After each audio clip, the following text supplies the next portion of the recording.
Камила ханым Каринаның обалына қалды ма? Шыңғыспен ресми түрде ажырасып кеткен Карина мен Шыңғыс жайлы күтпеген ақпарат шықты. Еске салайық, Шыңғыспен екі жаққа кеткен Карина ажырасу себебін айтқан болатын. Тіпті әлеуметтік желіде пост пен сторис жариялаған. Желі қолданушылары Карина мен Шыңғыстың ажырасуына Камила ханымды кінәлап жатыр. Сонымен қатар Камила ханымға желі қолданушылары Каринаның обалына қалдың деп жарыса жазды. Осы қыздың обалына қалдым ау деп ойлай ма екен Камила? Әу баста сол тыныш жүргенде араласпай қызда бүгінде ажырасып отырмас па еді деп ойлаймын, деп жазды әлеуметтік желі қолданушысы. Көрермендер мен жұрттың пікірі екіге бөлінді.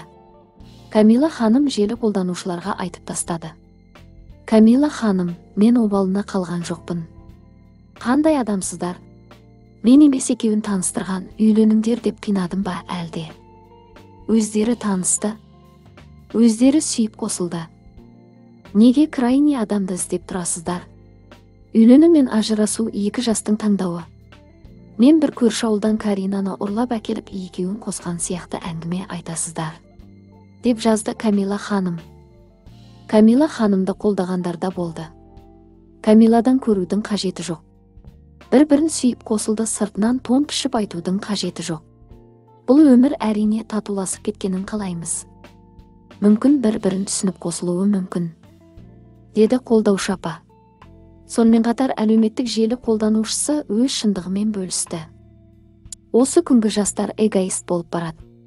Еркектер өз басына әйел адам жанының тыныштығын ойлайтын заман болды. Баланы ойлап жатқан ешкім жоқ. Не еркек, не әйел кешірмейді, тек өздерінікін дұрыс санайды. Саналарына шетелдің болмайтын психологиясын құйып алған. Еркек пен әйел тең, отбасында еркек андай болу керек, мындай болу керек.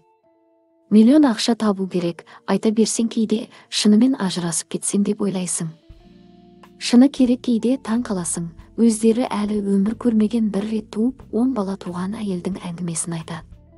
Еркек ұрмаса, соқпаса, ішіп келіп тепкілемесе, онда ажырасуға не себеп айтыңдаршы? Сол ішпей ұрмай өз жөнмен жүрген еркекке жол сілтеп сенікі дұрыс деп артынан жаймен өзің қалағаны, деп жазды бір болайықтың тұрақты көрермені. Еске салайық, Шыңғыс пен Каринаның ресми түрде ажырасуы көрермендер арасында қызу пікір талас тудыруда.